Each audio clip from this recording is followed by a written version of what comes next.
Good evening and welcome to George Finnie Stadium, home of Yellow Jacket women's soccer, for tonight's non-conference game between the College of Wooster Fighting Scots and your Baldwin Wallace University Yellow Jackets. Wooster enters tonight's game with a record of 7-0-2, and BW comes into the contest with a record of 4-3-1. And now for your starting lineups. First, for the visiting Scots.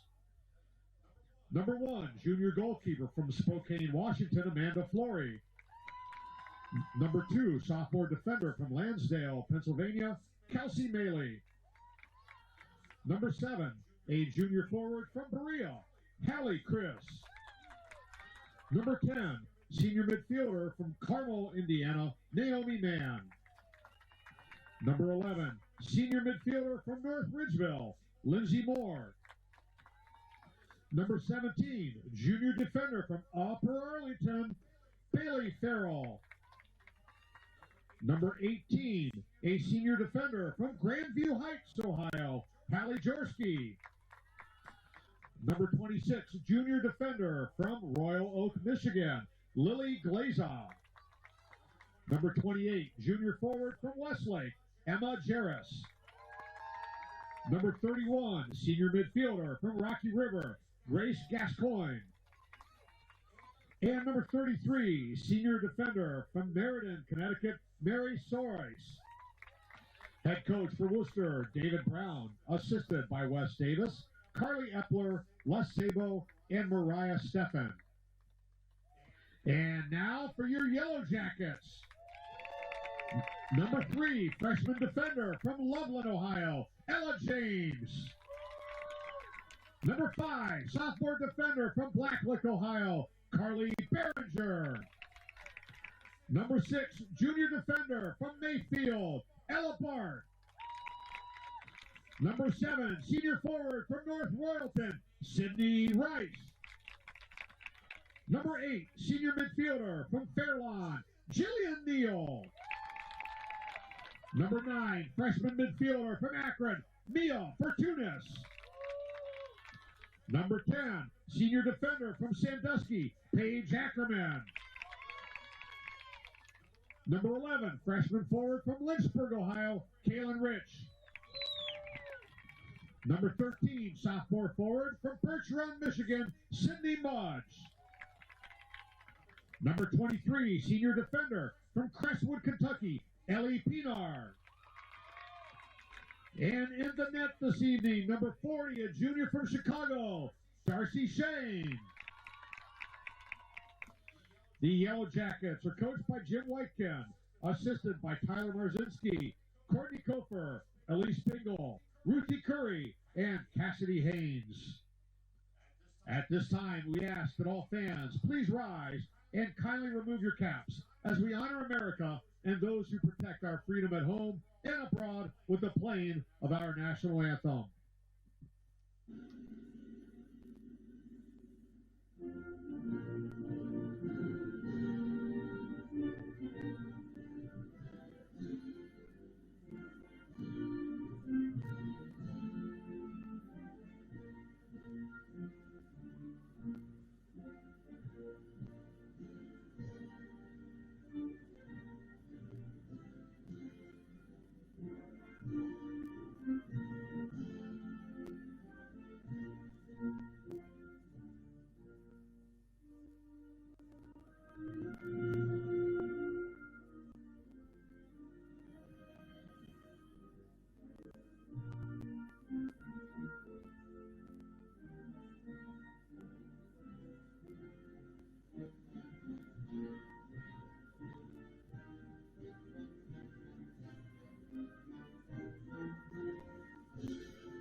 Good evening and welcome into George Finnie Stadium here on the campus of Baldwin Wallace University.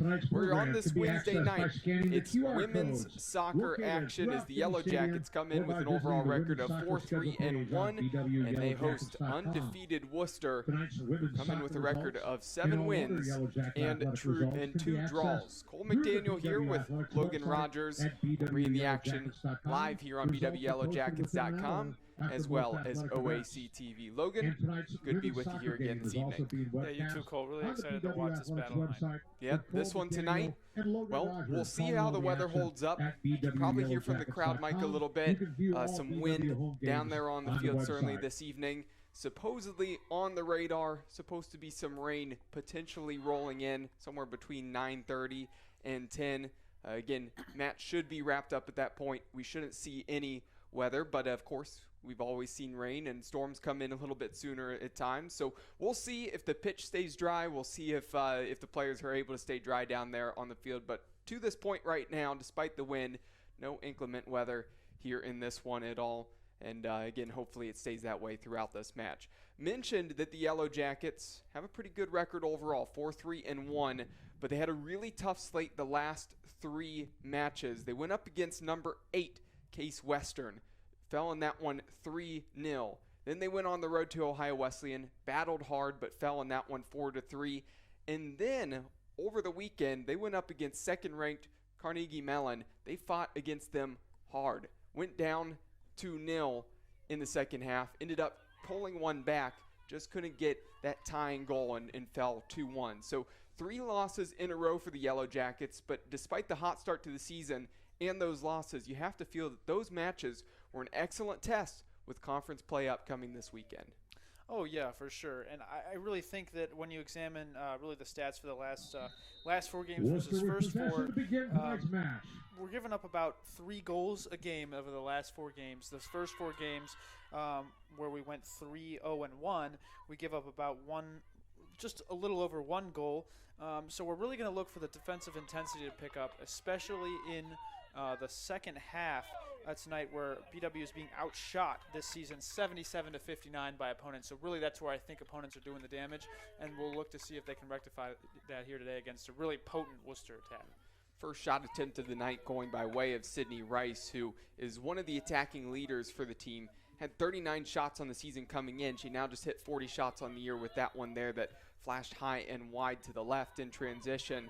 23 points off of her 9 goals and 5 assists. But she's not the only forward to watch out for. Kaylin Rich scored against Carnegie Mellon.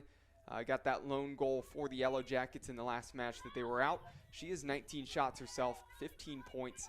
That's 6 goals and 3 assists. So those 2 forwards, a big storyline. But the other thing to pay attention to is in the last match against Carnegie Mellon, against the Tardans, might have been partially because of how talented that team is and the prowess and them being second in the country and how they've rolled past the rest of their competition. Felt like the Yellow Jackets were like the only team that the Tardans hadn't just blown out in the matches. That one was actually pretty close.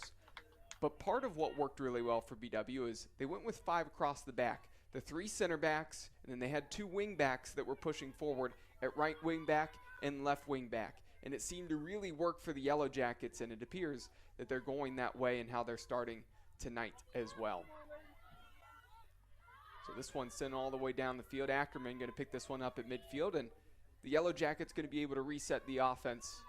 An opportunity to talk about Worcester. And have to say, the Fighting Scots, they've had a really good start to their year, obviously. They opened the season with a draw, and then their last match was against John Carroll, team out of the Ohio Athletic Conference. That one was a draw, 1-1. Aside from that, the rest of the slate, they went on a 7-match winning streak before the draw just the other night. We'll see if Worcester can maybe get back to their winning ways, because they haven't dropped a single match tonight, but obviously the Yellow Jackets going to try to stop that. Don't think that Worcester's maybe had the same competition in their non-conference schedule that the Yellow Jackets have had, but needless to say, even if it hasn't been quite as tough as a slate, if you look at it on paper, they're getting the results, they're getting the wins. Again, they haven't dropped a match and had a loss yet this season, Logan. Yeah, and I really think that you hit the nail on the head there. Maybe the slate not maybe as tough as we've seen the Yellow Jackets play so far this year, but nonetheless outscoring opponents 22-5, doubling them up on shots 160 to 80. Taken by number 3, Ella James. Attempts, chances going to be at a premium for the Jackets here tonight, and which is good because the Jackets shoot really efficiently. They actually are outshot by opponents on the year, but their shots on goal percentage is higher. So we'll look to make the most of the chances that we get. First free kick on the night. Ella James flowed that one up to the back post, and Ella Barth came in, won the header, and that one is saved by Flory. If you're just tuning in and you missed the starting lineups announced over the PA system here just a few moments ago before the national anthem and the opening kickoff, we'll get to that here in just a moment. The Yellow Jackets are going from left to right on your screen in the all-gold jerseys with the brown numerals, and for the Fighting Scots, they are in the all-black uniforms with the white numerals on the jersey. Close to midfield. Trying to find a teammate in the middle, and that one on the more square pass turned over. Barth comes away with it, and the Yellow Jackets trying to make their way up the left side. Rich plays it back to Barth, looking to switch the field. James a touch forward and wants to launch this one long. Rich going 1v1, and that one's just going to be flowed a little bit too far on that vertical ball.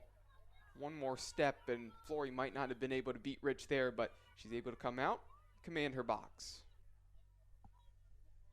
So as Flory puts this one down and sends it up the field, we'll touch on those starting lineups here right after this transition here for the Fighting Scots. And it's going to be out of play for a throw for the visitors. So in goal, number 1, Amanda Flory. Number 2, Kelsey Maley. Number 7, Haley Chris. Number 10, Naomi Mann. Number 11, Lindsay Moore. Number 17, Bailey Farrell. Number 18, Haley Jorski. Number 26, Lily Glaza. Number 28, Emma Jarris. Number 31, Grace Gascoigne. And number 33, Mary Sorois.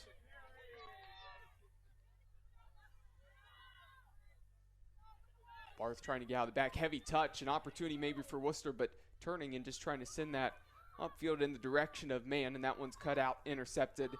Now an opportunity to talk about the starting lineup for the Yellow Jackets. In goal is number 40, Darcy Shane. Typically Katie Scott, again, the goalkeeper that we see. Not exactly sure why she's not the one out there here, as Shane makes a save there as that hops up into her arms, but we'll say that obviously did take a little bit of hard contact at one point, look to the ribs and hope that she's okay, and maybe it's not an injury issue why she's not out there, but of course the Yellow Jackets will probably see Katie Scott out there on the pitch quite a bit more the rest of the season. So if that is potentially the issue there, again, just resting and recovering here before conference play. So Shane, like I said, the junior, called to action.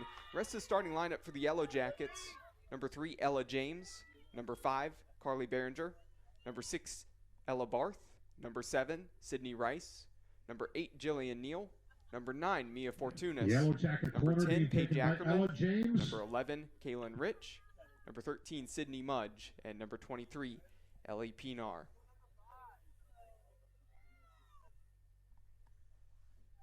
Out swinging. Corner here now for James, floating that one up to the back post. And just punched away, but still in the box.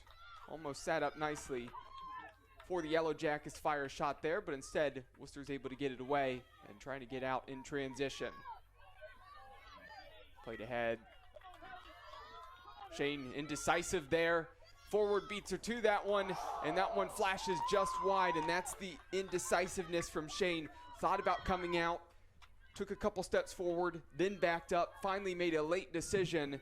University and that was Hospital almost Brzezinski danger Sports there Medicine as Institute Chris is proud to be the official nearly found the healthcare back corner provider of the net. of the Baldwin Wallace University Sometimes they Yellow say that a Jackets. late decision The is UH almost always the Brzezinski wrong Sports Medicine decision, Institute, especially your for a leader goalkeeper, for because if you're comprehensive sports indecisive medicine like care that, for athletes either of all way you can ages get and put out of levels, position, providing a and competitive advantage on the once you're field of there, play it's and really in hard life. to For recover if more there's a shot information, made, and visit just UHsports.org. extraordinarily lucky for Shane there that the ball just barely passes that far post.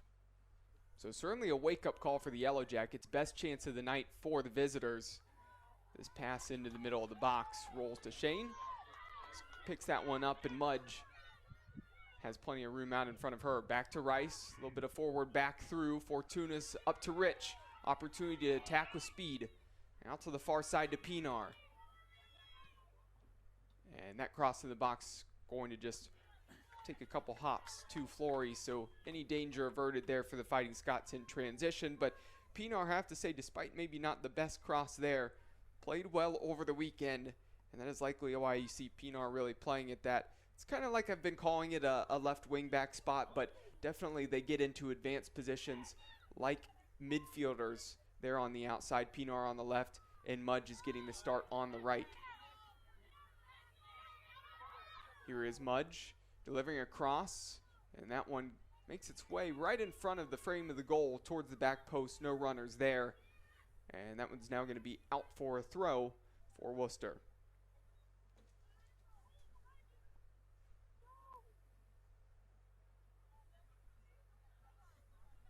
Just under 10 minutes played so far in the first half.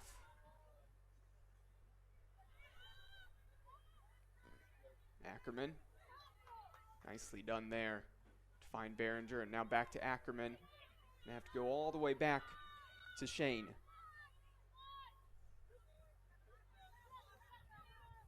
James finds Mudge, good check of the shoulder to look and see that there's some space and some time. Rice trying to send Rich through. Rice on the run, just going to be beaten to it by Flory. About a half step behind that pass. Well done by Flory to command the box, but Rich was certainly lurking. And almost a really dangerous pass there from Flory. Just got a foot on it before Rich was able to get there. But had Rich been a step closer, maybe just able to intercept that touch taken and take it right in herself. So very fortunate for Flory. Good judge of distance, being able to get there, but definitely not a place you want your goalkeeper in too often. No, and just a well-placed pass there from Sydney Rice to feed Rich. Of course, on the turf, going to roll just a little bit faster. So, again, if just a slight little bit was taken off that pass, Rich would have probably been the first one there. But regardless, good look, another good opportunity, and you're starting to see those forwards are playing off of each other quite well. This one up in the air. Shane High points the ball and catches it, makes it look pretty easy. And now an opportunity to feed out her teammates and maybe rushing a little bit out to Pinar. Down the right wing, pass in the middle. James had to step. First one to it, and not the best clearance there. An opportunity for the Fighting Scots. Try to whip across into the box. At the back post, Behringer shields that one, and Shane going to come and corral that one inside the 6. Yeah, and as we've seen so far, these three in the back line, really so far for the Yellow Jackets, are really going to have to command their defense here tonight. Because obviously, as you mentioned, those wing backs will rotate down to help, but it's really going to be these three in the back that are going to be tasked with stopping any imminent threats for this Wooster attack. And so they're going to really have to do a nice job of marking up, finding their assignment, and not letting anything through. It's really going to be on them to prevent the goals tonight. Yeah, and I guess I definitely have been calling them wingbacks because defensively they're going to track back. They're going to follow their runners, right? So defensively it's going to feel a lot like that. On the offensive end, though, you're certainly going to see them get forward, and you see them in more advanced positions, almost up like wingers or midfielders. So it's going to be a lot of running for those spots. Expect probably some changes at those wingback / outside mid spots throughout this match, because I think those are probably the two spots that you're going to see the Yellow Jackets have the most distance traveled. Yeah, and those spots with them have a lot of flexibility. So you want to supplement the offense and the defense at the same time. Obviously, without a true focus, it makes it a little less potent on either end. But it's just a help for both of them. And when you're playing against a good team like Wooster that has both a good attack and good defense, it's important to have those players that can go both ways. Free kick for Wooster, maybe not exactly what they wanted and how it panned out. Instead, went short to Glaza. And the cross in was directly to Shane. There were no runners there inside the 6, and really not exactly the quality with the end product, the ball across the middle that they would have wanted, and definitely not the runs that they would have wanted. So a squandered opportunity there on that free kick. Now find themselves defending as the Yellow Jackets have gone back the other way. Here's Barth looking to turn and switch the field out to James. Opportunity to take a touch. Defense pretty content playing off of her. Fortunas out to Mudge. Mudge cutting in. Gets the head up to Rice.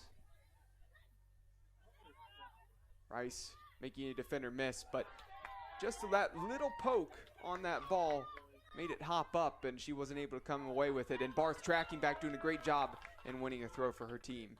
Yeah, and well played by Barth there to allow Ella James to recover as well and get in a good position in case there was a supporting run.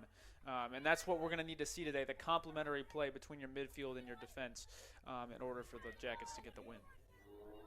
And Ella Barth, somebody who I gave some credit to over the weekend. She's somebody who started the season really as a left back and wasn't afraid to bomb forward on the offensive end. You'd sometimes then see her later in matches when she wasn't then at left back, maybe push forward to like left wing or move to other spots. Seems to be in this formation that they're running now, a staple there in the midfield. No matter where Barth seems to be, makes an impact defensively. There's a shot from way out for Sydney Rice with the left foot, and nothing that Amanda Flory could do there in goal. Diving to her left, fully stretched out, and despite the full extension, Rice still tucked it in the back corner. That's a clinical finish there from the senior forward. Yeah, I mean, just a class display of shooting right there. It was so sudden, so far out, you're not really expecting a shot, but when you've got a leg that can kick it as accurately as Sydney Rice does, you're certainly not afraid to take it from out there, and converts just a beautiful shot, really, right over the outstretched arms of the goalkeeper Flory. And like you said, nothing you can do about that, but a great 1-0 lead for the Jackets early in the game. Well, Sydney Rice is somebody who led the team in shots last year, of course led the team in points and goals as well. Same thing to this point in the season so far. If you're an opponent of the Yellow Jackets, you just have to know that when you're looking at a field that has football hashes out there, and you see that 20-yard line on the football hashes, just know from anywhere inside that 20-yard line on the football lines you see on the field and in from there, Rice is not going to be afraid to pick her head up and shoot. And she showed it there. Beautiful finish there with the left foot. The accuracy, plenty of power, and really that's one of those situations where the defense had to step to her sooner, didn't, gave her the time, and Flory, that's why she was picking the ball up out of the back of the net. And really the accuracy is why both of these forwards, both Rice and Rich, are so deadly for the Jackets. Both of them with shots on goal percentage of above .650.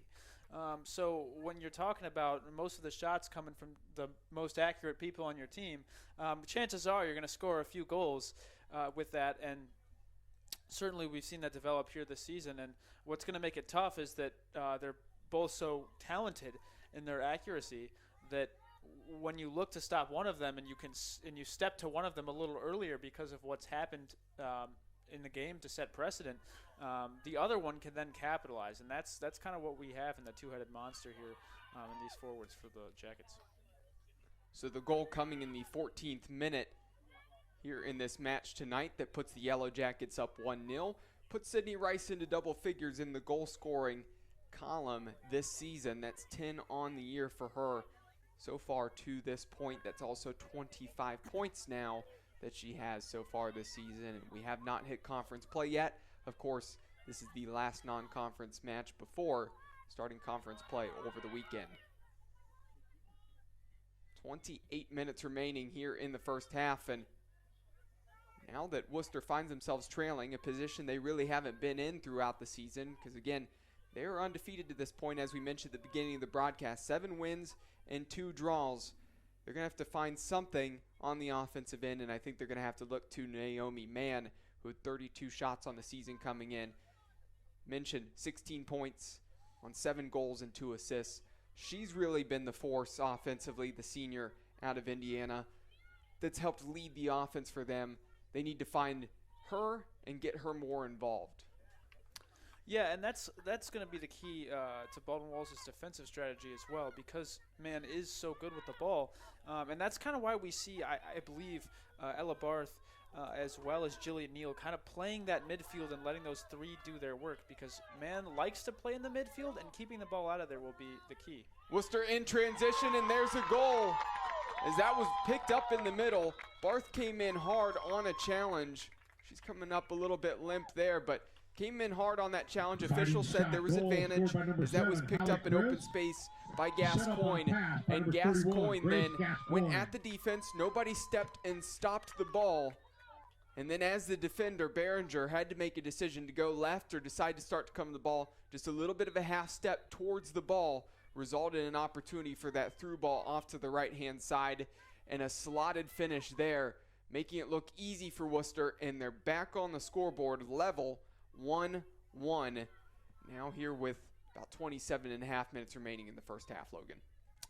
Yeah, I mean, beautifully set up attack there. That's exactly what you want, especially when we talked about going up against this 3 in the back, especially when you can get the indecision out of that middle defender and you're kind of 2-on-1 there. It really put Behringer in a bind, and just unfortunately, maybe one step too late to get the angle, and it results in an open lane and a pretty good shot as well to finish that off in the net. As this cross is going to go out of play, have to say it was really good job of drawing the defender in and playing that ball, but the finish was maybe even better there, slotting that one home. Really nothing that Darcy Shane could do in goal about that one. Just had to look and hope that it slid past the far post, but easily tucked in to the side netting there. And that's Haley Chris, the junior forward from Berea. Went to Berea Mid-Park. Of course, we can see the high school just outside of the stadium here, right across the street. So coming back home and scoring against the Yellow Jackets. Yeah, and Berea Mid-Park, sometimes we'll use this very field. So, I mean, scoring where you maybe used to have scored anyway definitely has to be a good feeling for the junior midfielder. But anytime you score it back at home. And you're right, Cole, it was a really good shot. Yeah, and actually I have to say with Berea Mid-Park using this field, this is, of course, their home football stadium. So on Friday nights, they play here. Actually, just last Friday, called the Berea Mid-Park Titans football game against Midview. And I'll tell you what, I went from the Titans on Friday to the same field, the Carnegie Mellon Tartans came here. Titans and Tartans, 2 days away from each other at the same stadium. Kind of gets a little bit tricky. Here's Wooster in transition, opportunity to add to their lead, and they do.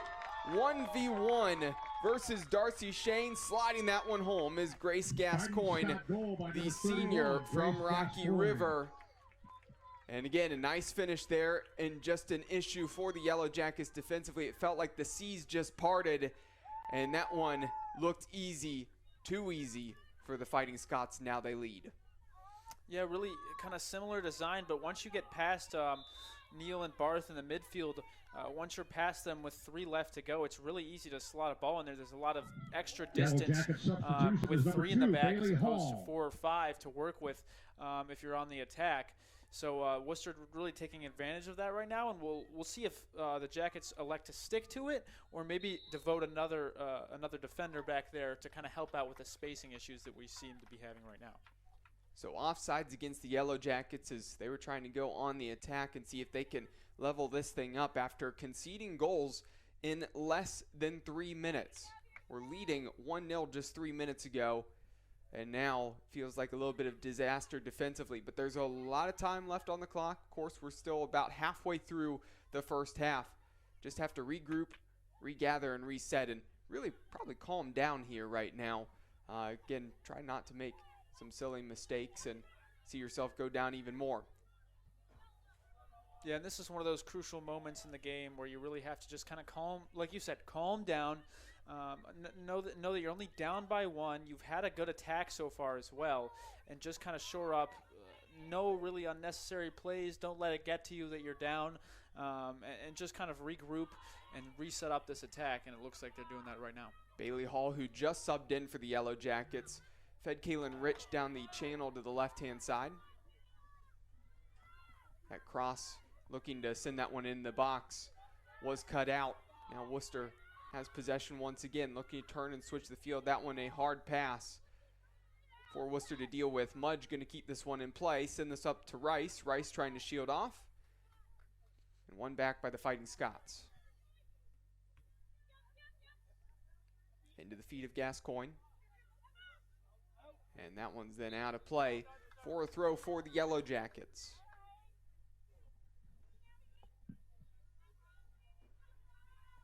So I think giving up 2 goals in quick succession is obviously a wake-up call for the Yellow Jackets, as this shot off balance, hopping up with the half volley there. That's a tough angle for Jillian Neal, and that one's going to sail over. I think it was a wake-up call for the Yellow Jackets, but I think at the same time, for Wooster coming on the road, like I said, they really haven't trailed for much of this season at all. They continue to win. They don't have a loss to their record so far this season. I think going down 1-0, especially by that long shot there of Sydney Rice, might have caught them off guard. Finally, I think the Fighting Scots, they woke up themselves. And again, that's why they've started to get some things clicking. I have to say, probably trailing early for the Fighting Scots. That was a wake-up call for them. The question for the Yellow Jackets is, can you have the same almost light switch coming back on after conceding those 2? Yeah, and we've seen it all year with the Yellow Jackets. We've seen comeback attempts fall short and comeback attempts go through to be successful, but they really haven't given up, and that's one characteristic of the team that we've seen consistently. And I think this really can be a measuring stick game for both teams, as we alluded to. Worcester maybe not the strongest schedule, or at least not as strong as the Yellow Jackets have faced. But still, obviously, when you're 7-0-2 and you go down on the road, it can be a moment where you have to kind of figure out who you are as a team. And I think that both the Yellow Jackets and the Fighting Scots before conference play are kind of really just finalizing who they want to be. And I feel like neither team is really panicked, and we've seen pretty composed players out there so far. Yeah, and the word quit has not been in the vocabulary of the Yellow Jackets, and I don't expect that to be in their vocabulary at all. Of course, you mentioned the comeback against Waynesburg not too long ago, again, where they fought back on a Friday night here at George Finnie Stadium to end up winning that one. They nearly came back and won on the road against Ohio Wesleyan. That one was close, where they fell 4-3, but they fought the entire way, and of course they scored the last goal of the match as well. And then really over the weekend, you're going up against the second-ranked team in the country in Carnegie Mellon, and you're down 2-0, and you played really well throughout the match, and then you still score a goal to make it 2-1, and you had the Tardans really fighting here. Now an opportunity in transition again for the Fighting Scots. This one played across the middle, an opportunity, and that one, the last-ditch tackle by Sydney Mudge. Excellent there, as you saw just the little toe poke from the outstretched right leg there of Naomi Mann trying to put it on frame, and Mudge sliding in, deflecting that shot. Might have not have been the most powerful shot, but it would have been on frame. I think the pace being taken off of it allowed Shane to get over, and that's why we're still looking at 2-1. Yeah, and that was a really nice collaborative effort by all 3 defenders back there, all playing the leverage of where they needed to be. They knew where the other defenders were. They were able to force the attackers where they wanted to be and make them pass that back into the middle so that Mudge could recover, get a tip on that ball, and allow it to be savable for Shane. So that's really kind of the collaboration we need to see if they want to continue to run this back 3, especially since Worcester seems to have that attack pattern set up of getting the ball into the middle and then trying to find that run. Not necessarily the outside, but a little kind of post wide, if you will, which we've seen so far. So, yeah, we'll look for more of that communication and collaboration in the back end. But really nice example of defense there. And then as it pertains to Shane, I know we've said maybe we would have expected to see Katie Scott out there, but Shane is by no means unexperienced this season. Yeah. Has 3 starts, has the same goals against average as Katie Scott and just one less start. Has given up 6 goals in those 3 starts. So you're looking at 2 goals given up against per start. I'd wager that 2 p.m. One or both of these really not on Shane tonight. Really tough positions. Right. We've seen kind of some free runners, and that was a really nice one-handed save we've seen there. So Shane by no means an inexperienced goalkeeper, and definitely has what it takes to get the Yellow Jackets over the hump tonight. The only mistake Shane probably made was the indecision on that one play, and it didn't result in a goal. Correct. Right? Yes. So it didn't end up costing you. Shane, like you said, that she's had experience. She's been out on the pitch quite a few times this season, gotten some starts. Have to say that even though they've been going a little bit back and forth, and Kate Scott has a few more starts, you'd think that maybe when you get to conference play, you might just choose to go with one, but we'll see if they keep the switching and keep the interchanging between those 2 during conference play as well. But I feel like a lot of times teams usually settle on who's going to be the person during conference play. We'll wait and see if that continues. Yeah, and I think especially with the goalkeeper position, a lot of people don't realize, who maybe haven't played the sport or just kind of casual fans, that there's a lot of communication involved. There's a lot of chemistry involved with especially that back-end defense. So really you have to get that chemistry on the field to be able to understand who's out there with you, and it really is a really communicative position to play. It's not just going out there and diving at balls and just kind of rolling it to whoever. It really is. It does take a great deal of communication and effort and practice with those teammates, which is why we allude to the fact that they might want to just choose one. But yes, you're right. We will see both of these main goalkeepers are very talented and do have what it takes, but we will see what they decide to do come conference play.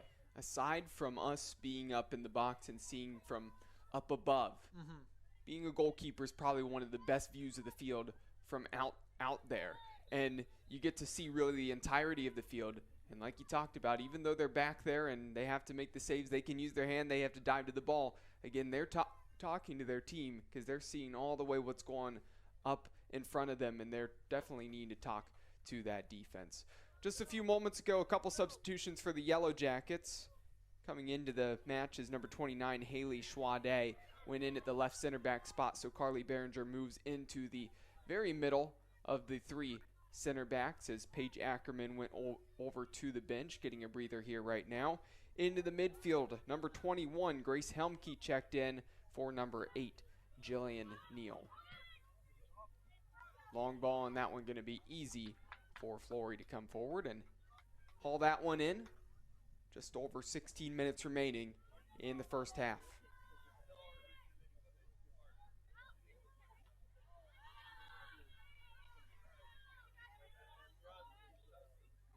Gascoigne tries to push that one ahead.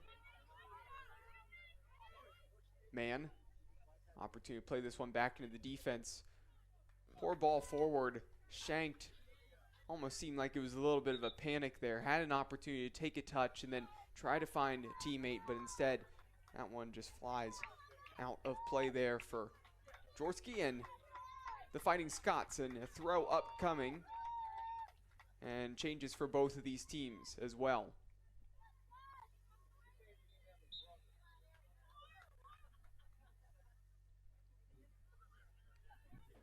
Checking in for the first time tonight, and number 8, first time in her Yellow Jackets career is number 4, Yessi Johendren. Into the game for your Yellow Jackets, number 4, new addition to the roster for the Yellow Jackets. And on the run is that through ball from Rice in the direction of Yessi, is out of play, and a goal kick upcoming.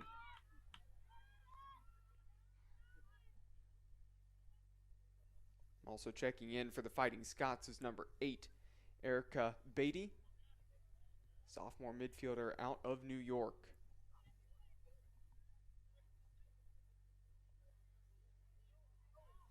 Heavy pass there, certainly making it difficult for Jarris, but sends it down the field to Beatty. Opportunity to switch for Mann, but a square ball, and Fortune is tracking back. Does a great job. Probably should have gone for maybe the long switch all the way out to the far side. Instead, the square ball in the middle. And a lot of times you see those easily cut out. Rich on the run, and nice shielding there to allow Flory to come forward and get that one. And a call going against Rich. That one's going to be on the floor, so a free kick. But that, as a defender, that's how you protect your goalkeeper. That's how you shield off when that ball's in your general vicinity. Yeah, a really nice job there. Kaylin Rich had no chance at that ball other than to kind of run over the defender there and obviously get the foul drawn. Tennis team is back in action Friday, really well September played. 29th through Sunday, October 1st. That's exactly as it how you want travels to to do it and help Kalamazoo, your Michigan goalkeeper out. to compete in the ITA nice Central Regional Championship. To this point, several things pretty level on the stat sheet. Wooster, 7 shots in total. The Yellow Jackets have 6. Have to say, Wooster's made much more of a difference with their shots. A lot more on frame, 6 of them on goal, compared to the Yellow Jackets, only 2 on goal. That's part of the difference here and why you see the 2-1 scoreline to this point.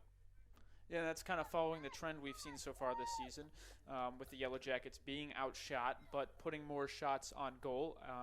Same thing here tonight, but they haven't gotten as many shots. And Worcester's attack is so good that they can put just as many shots on goal as the Yellow Jackets can, which is something we haven't necessarily seen from a ton of teams that we've played so far this season, which makes it interesting because you really have to learn how to defend an attack that's pretty much as potent as your own in many respects. Opportunity to press there, and Barth turns it over. Another opportunity for Chris, and that one fires wide. So a similar position where she scored the goal earlier. That one didn't set up how she wanted, and Chris flashes that one wide, as I mentioned. Goal kick and a couple changes for both of these teams. Checking in for the Yellow Jackets is number 17, Alyssa Scatino. Now on the pitch and into the defense for the Yellow Jackets is number 42, and number 17, Lexi Thompson. Alyssa Scatino.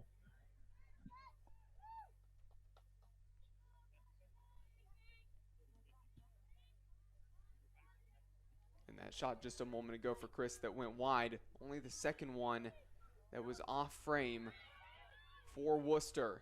Now the through ball was pretty vertical there. Rich trying to give chase and still trying to get to that one, doing a good job stepping in, and it's now going to be a throw for the Fighting Scots.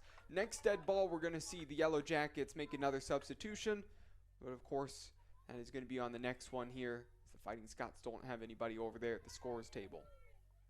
12 minutes remaining here in the opening half. Fighting Scots 2, BW 1.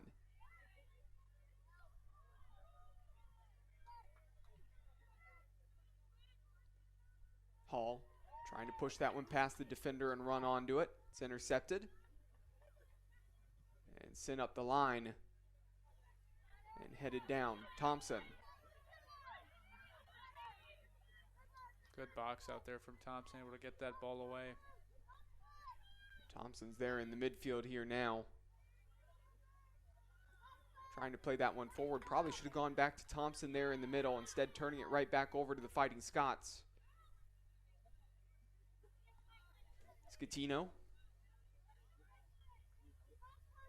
Back to Schwade. Looking into the feet of Rich. Shielding off, taking a touch and going straight back. And Rich, honestly, as soon as she got the heavier touch, defender backed off, got off of the shoulder. That's one where if you can check your shoulder, feel that the pressure's gone, maybe you can turn there. Instead, she went all the way back. It was an opportunity to turn, and I think Worcester at times, they're playing a little bit soft when those forwards are shielding off and really almost playing the hold-up game. Yeah, sometimes definitely you'll do that when you're ahead. Especially we've already seen kind of some incredible accuracy from long range so far. So definitely don't want to give too much space, but also at the same time don't want to be careless with the lead and allow an easy opportunity for the Yellow Jackets to get back in the game. So a little bit passive so far now for Worcester, but not too much. Checking in's number 20, Kaylee Neal, in at the right center back spot. Going to the bench is Ella James. Rich to the near side. Heavy touch there, but out of play by Worcester, and now a throw for the Yellow Jackets. Neal will come forward and look to throw this one in. We'll see if they try to launch this into the box and flick this on, or they go short. Rice checking short. I want to throw where you need to put it at your teammate's feet. Putting it at the teammate's chest when you're only 5 yards away doesn't do you much good. You got to throw it down to the foot. Yeah, and 5 yards away in the corner with two defenders makes it really tough to get any sort of control on it, especially now as we see Worcester on the attack. It also leads to more transition opportunities. So definitely got to be careful with pass selection, especially down. But so far we've seen them, outside of a few instances, be pretty good with that. Yeah, I'll tell you what, as a former player myself, nothing. One of those things you hate when you're out there and your teammates throwing the ball into you, and a couple yards away you think they're gonna put it to your foot, and then it's like, here, good luck with this. See if you can handle it. 5 yards away, chuck it at you. So again, that's just one of those simple things where you might not think of, but again, that's 5 yards away down the corner. Just throw it to your teammates' feet. Make it easy on them on the throw. Here's Worcester now. Playing this one out to the far right channel. Keeping this in play is Beatty. Trying to cross that one back across the box, but it's cut out by Schwade there right in front of the 6 as it didn't get by the near post. Clearance going to get all the way out to midfield, and the defense of the Fighting Scots can reset with possession of the ball and try to find some feet. Lots of room for Chris. Schwade steps in front. Chris tries to push that ahead. Running onto that one. Opportunity to cross this one into the box. In the middle. Beatty there to it first. And Neal steps in front, and it looks like it's just going to be off of the outstretched leg there of Beatty trying to redirect that one on frame. It's going to be a goal kick here upcoming, and a change now for the Fighting Scots as Naomi Mann's going to get a breather, and checking in is number 5, Mia Stoller. And we've seen the Fighting Scots so far really go after that far side, or at least far side from us here in the booth. Definitely kind of feel like they have a speed advantage, or at least it seems as if they believe that they have a speed advantage on that side. They've been looking to attack that, and they have gotten a few breakaways in transition off of that.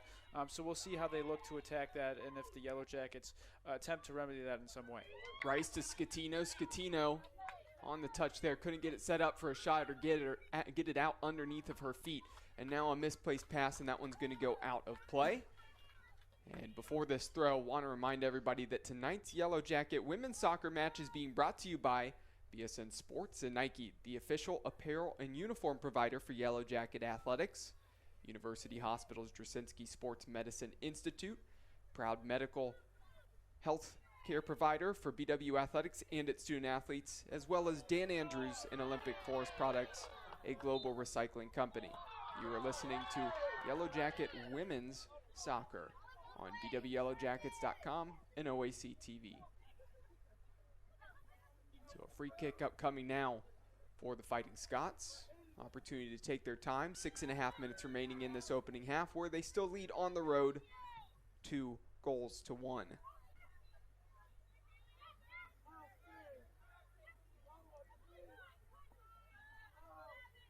Pass out to the near side.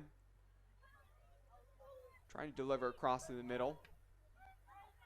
It was deflected initially, but still, Wooster has it. There's a deep shot.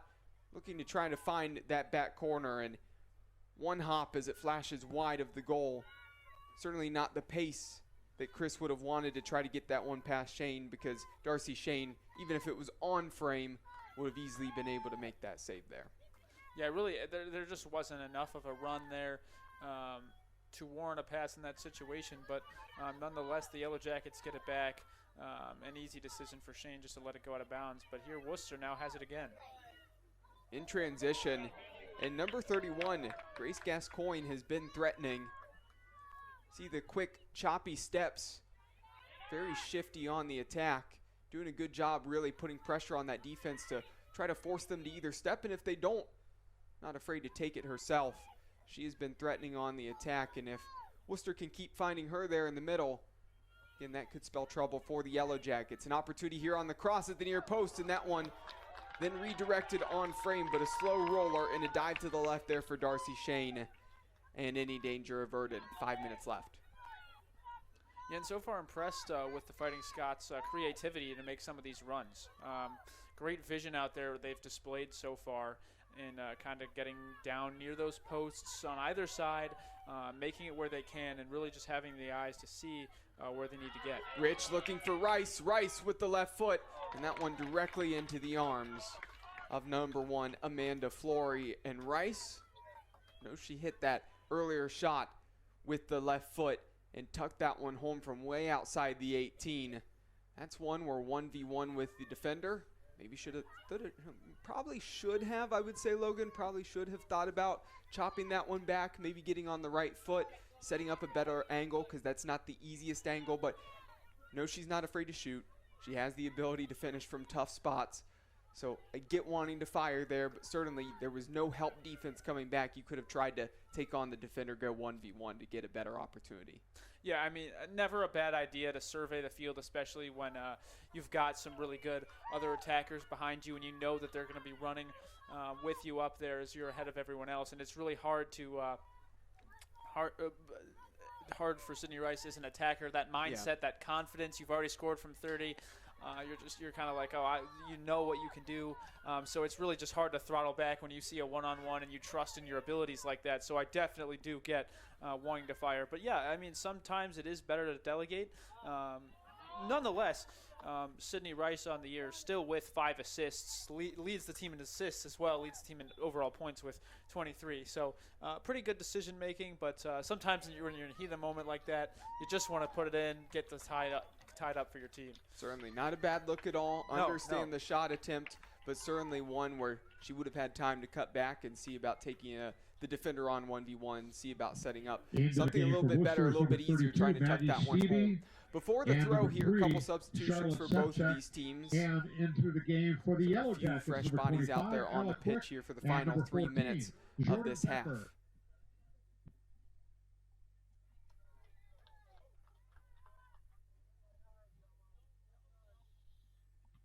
Sydney Rice, one of the players that's getting a breather here right now, is number 14, Jordan Becker, the freshman from New Jersey, checks in. This one played into her feet there.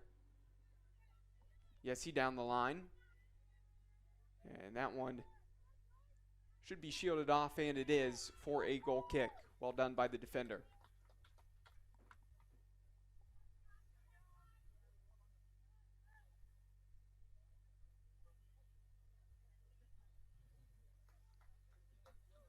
So Flory taking some time to put this one down and send away this goal kick after that was won by Sir Royce.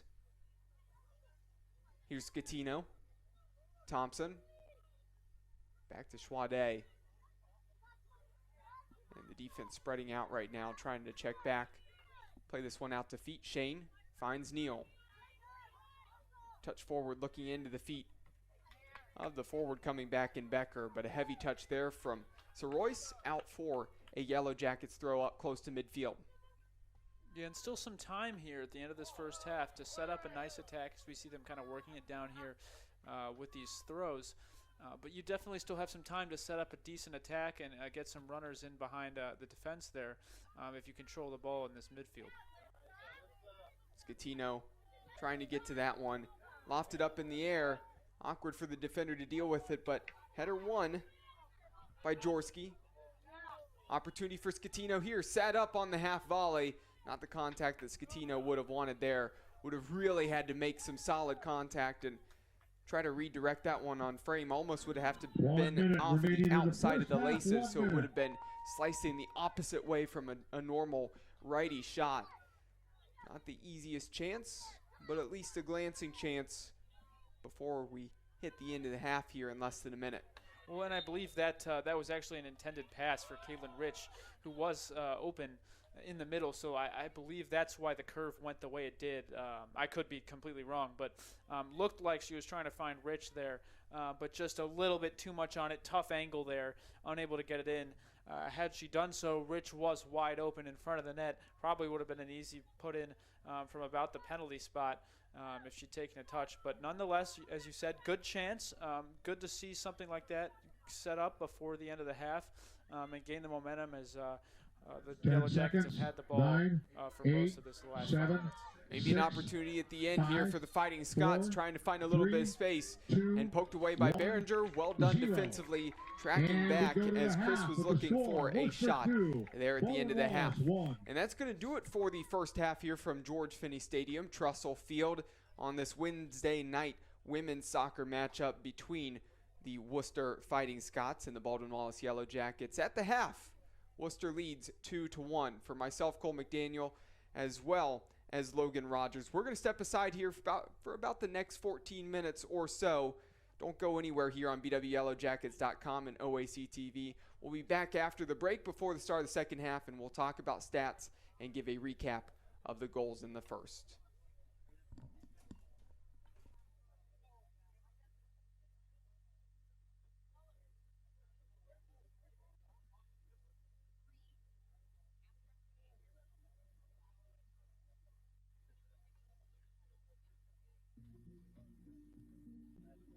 Howdy, I'm Miles Garrett. And I'm Joe Thomas. And even if we were Miles Thomas or Joe Garrett, we get the same level of care at university hospitals. Because the same people who care for the Cleveland Browns care for all athletes in Northeast Ohio. With expert sports medicine and world-class everyday care.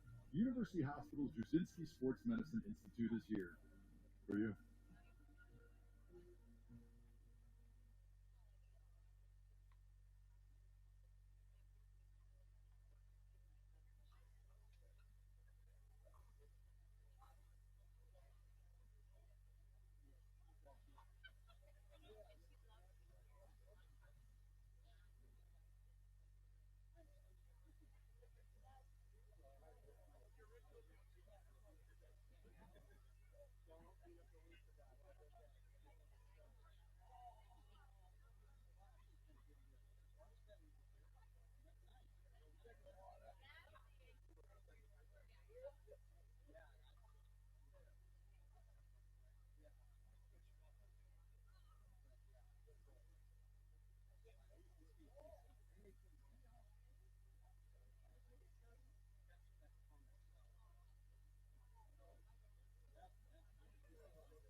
The women's volleyball team is back in action on Saturday, September 30th, when it travels to Marietta for the Ohio Athletic Conference opener against Marietta College at 1 o'clock. The next home match is next Wednesday, October 4th, when the team hosts an Ohio Athletic Conference match against the University of Mount Union at 7 p.m. The men's golf team is back in action Saturday, October 7th, and Sunday, October 8th, when it travels to West Lafayette to compete in the Ohio Athletic Conference Fall Preview at the River Greens Golf Course.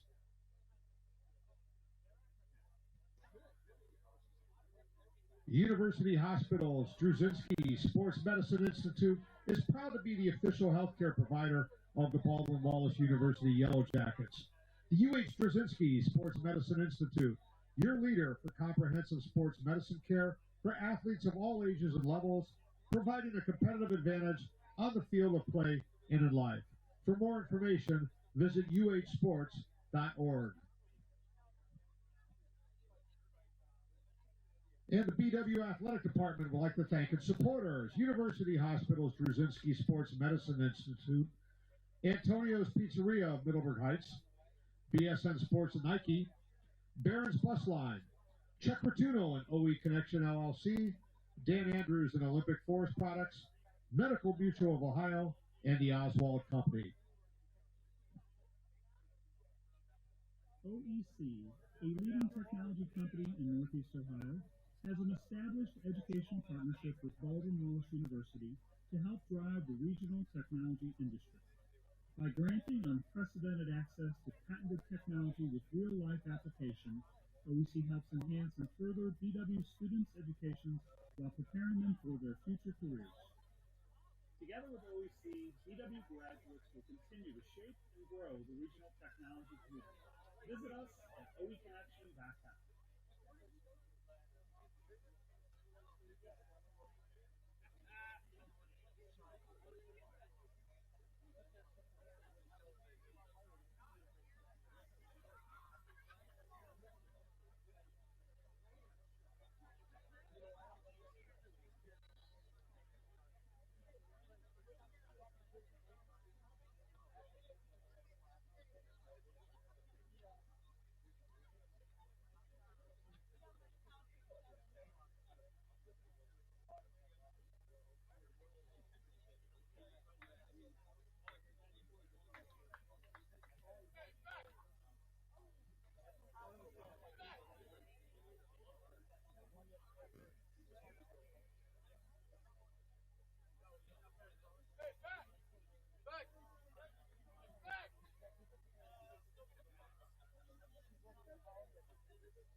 About to get the second half underway here from George Finnie Stadium on the campus of Baldwin Wallace University, where the 4-3-1 Baldwin Wallace Yellow Jackets in women's soccer action trail 2-1 against the visiting Wooster Fighting Scots, who come into the night with an overall record of 7 wins and 2 draws, looking to remain undefeated here on the road.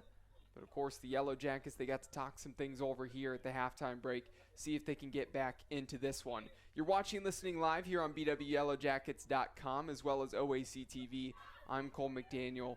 Joining me tonight, Logan Rogers. And if you missed the first half, a quick scoring update.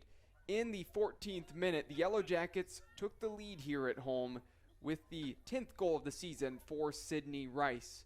Just about 4 minutes later, in the 18th minute, goal for Wooster coming by way of Haley Chris. The assist going to Grace Glasscoin, doing a great job of drawing in the defender and playing that through ball to Chris, and Chris slotting it home at the back post.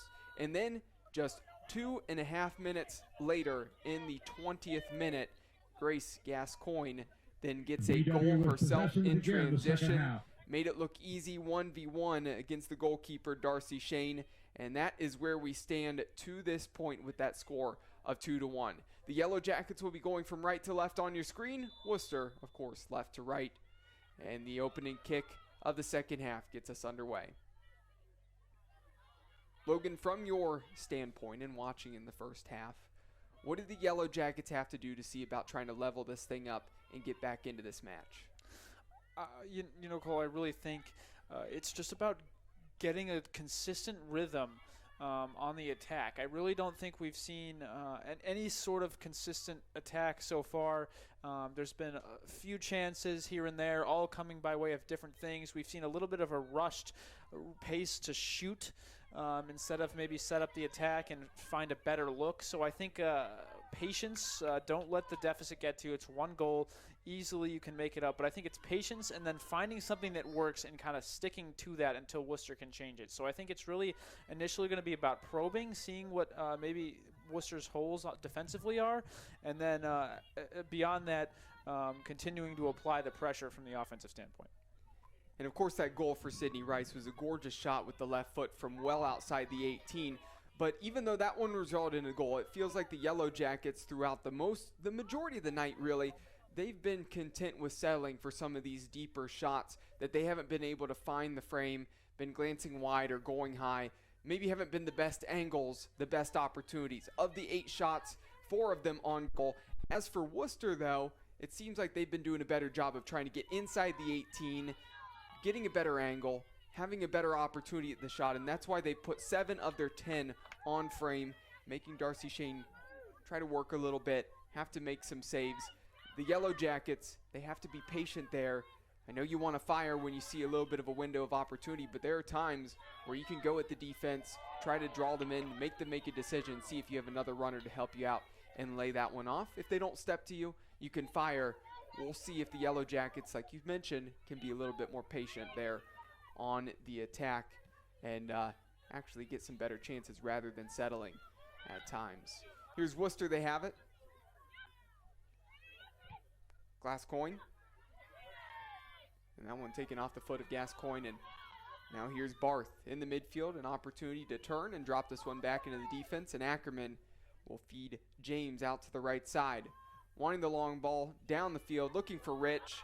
Takes a hop. Goalkeeper comes out outside the box. Doing a good job getting the leg up to it. Awkward for Flory. But gets to it just before Rich on the attack. Here's a shot from outside. And that one's deflected, and a corner upcoming for BW. Yeah, and like you mentioned, Cole, with that kind of not hesitancy, but propensity to shoot first as opposed to looking for pass, that can also hurt you defensively in case of a block in a bad position, and then put you maybe Baldwin Wallace corner being taken by a little bit behind when you're coming back in transition. So I think it can pay off both offensively and defensively. There's a big shot disparity right now, and I think maybe being a little more patient on offense can help you defensively as well. The in-swinger on the corner, and a goal for the Yellow Jackets, rising up above all the black jerseys, and the goalkeeper Flory there. I believe that's Sydney Mudge who got the header and tucked it into the back corner. Good finish, and the Yellow Jackets, they knocked this thing up at 2-2. Just about 4 minutes played so far in the second half. Yeah, beautiful run there by Mudge. Timed the jump perfectly upon the arrival of the ball and puts it right down on that near post. Nothing the goalkeeper can do about that. And yeah, just another really well-developed attack, and that's what we wanted to see coming into the half. Obviously patient enough to find a chance to get the corner, and then converting the corner into a goal, and now it's all knotted up. So yeah, really nice attack and really nice way to start the second half for the Yellow Jackets. Sydney Mudge, the sophomore forward from Birch Run, Michigan, listed at 5'10" on the roster and using her height to her advantage, rising up over everybody else. And certainly that was tough for number 1, Amanda Flory, to try to get to it, as there were a lot of bodies around her. She couldn't get a clean look at getting her hands on that ball, and Mudge just getting up and above everybody, heading that one on frame and tucking that one in the back corner for her second goal on the season. Nice finish, and that's an excellent start to the half for the Yellow Jackets. And they're back on the attack here again, trying to feed this one to the outside. It's deflected on that look at the through run there for Rich as Rice tried to play that pass to her. It's now out for a Yellow Jackets throw. Here's Fortunas. Heavy touch and out of play. Wooster going to throw in just past the Yellow Jackets bench.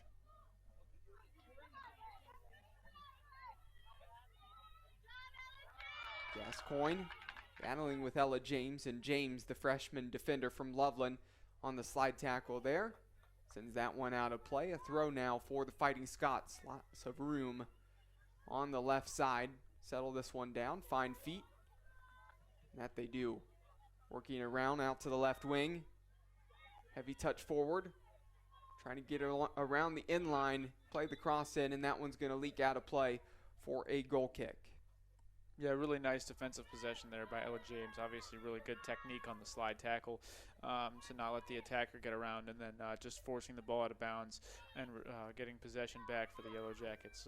Been doing a good job out there all night. For a defender, when we haven't called their name a ton, that's probably a good thing. So a nice game so far for Ella James. Barth checked her right shoulder right before that pass from Behringer. Got to her feet, able to take a touch and find some space, and then trying to pass it out to the near side. Tripped up, brought down, and a free kick for the Yellow Jackets. Ackerman sending the gold jerseys forward, just launching this one really in the direction of black jerseys, and I think she'd want that free kick back of where she placed it. But still out for a Yellow Jackets throw. Into Neal. Neal trying to send Fortunas forward. It's going to be headed out of play.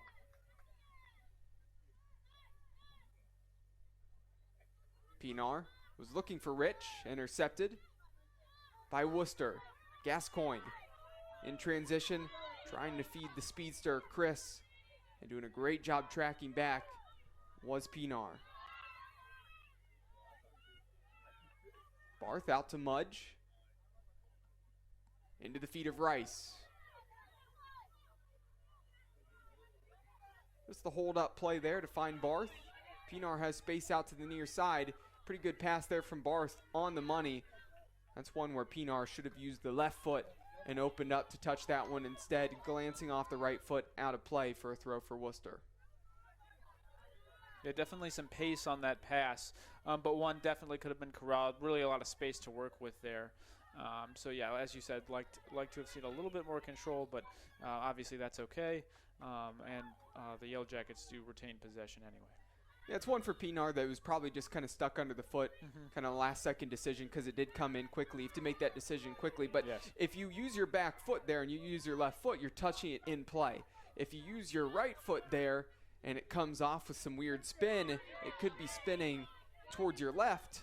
And, of course, the touch line is to your left, and that's exactly what we saw there. But, again, you have to make that quick decision on the touch. 37 minutes left in the second half. Knotted up at 2-2. Of course, conference play upcoming very shortly. Tonight, quite a few OAC teams in action in women's soccer. Muskingum going up against Kenyon earlier today. Capital taking on Wittenberg. Heidelberg against Oberlin. Otterbein versus Denison. And Marietta goes up against Carnegie Mellon. Ranked second in the country, of course. The Yellow Jackets just played them in the last match. So some of those final tune-ups for the Ohio Athletic Conference teams. A free kick here from the near sideline. Launched into the box, and that one sails over the head of Rich. Takes one hop right outside of the 6. And high-pointing that one was Flory. Well done by the goalkeeper. Pretty easy, as there weren't quite any gold jerseys immediately to that ball. Hard hop off of the turf. Here's Rice now, and that one going to be put out of play for Yellow Jackets throw.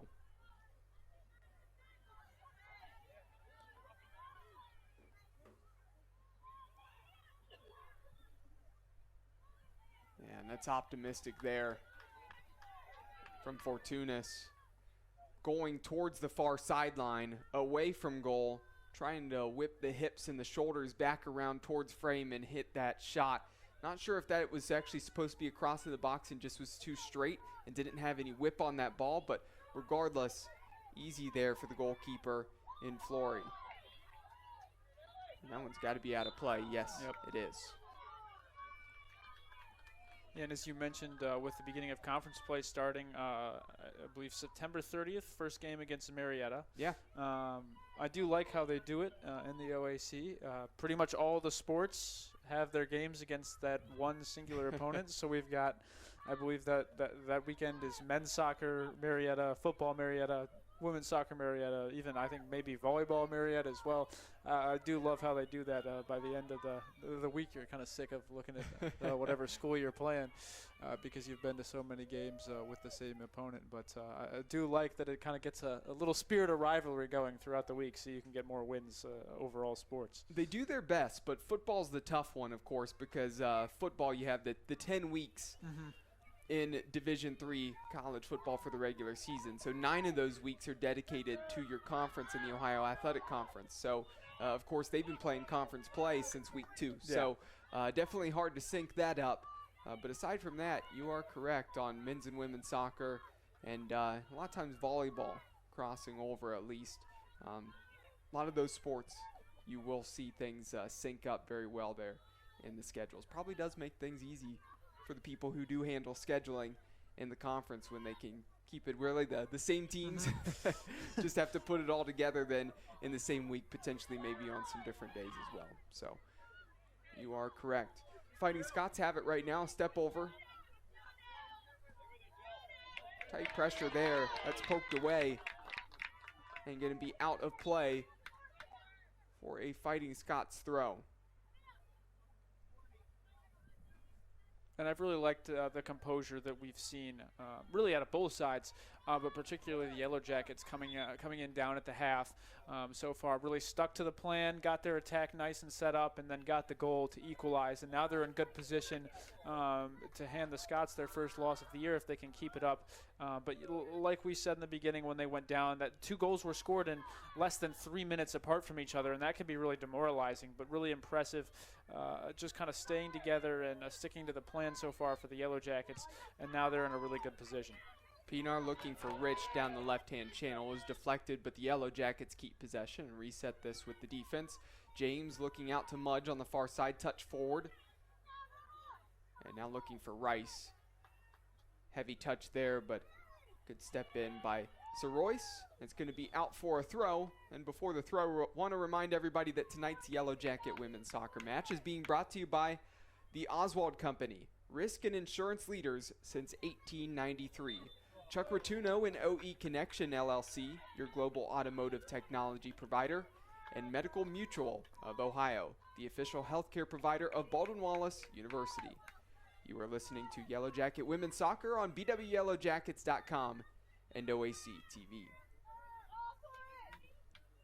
32 and a half minutes remaining here in the second half.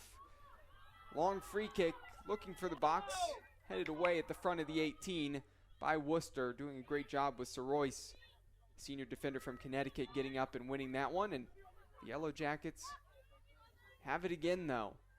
Looking for the feet of Rich, and that one going all the way through to the goalkeeper, Flory.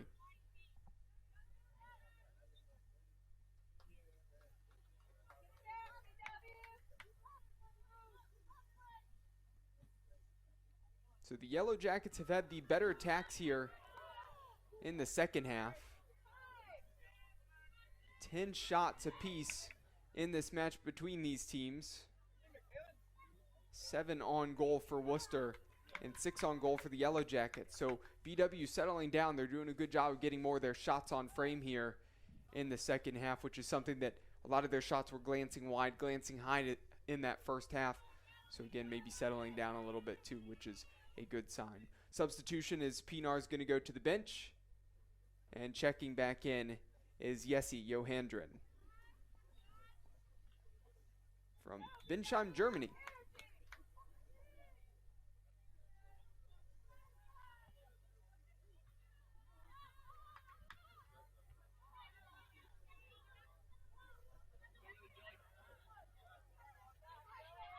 Here's Jesse looking for Rich. Rich had a couple steps behind the defender. Would have been close to potentially being offsides there. But one back by Worcester in transition. Gascoigne's been quiet as of late. Trying to find man, and that's intercepted. Strong challenge by Ackerman. Well done winning it back, but the pass out as the outlet. Maybe not the best there.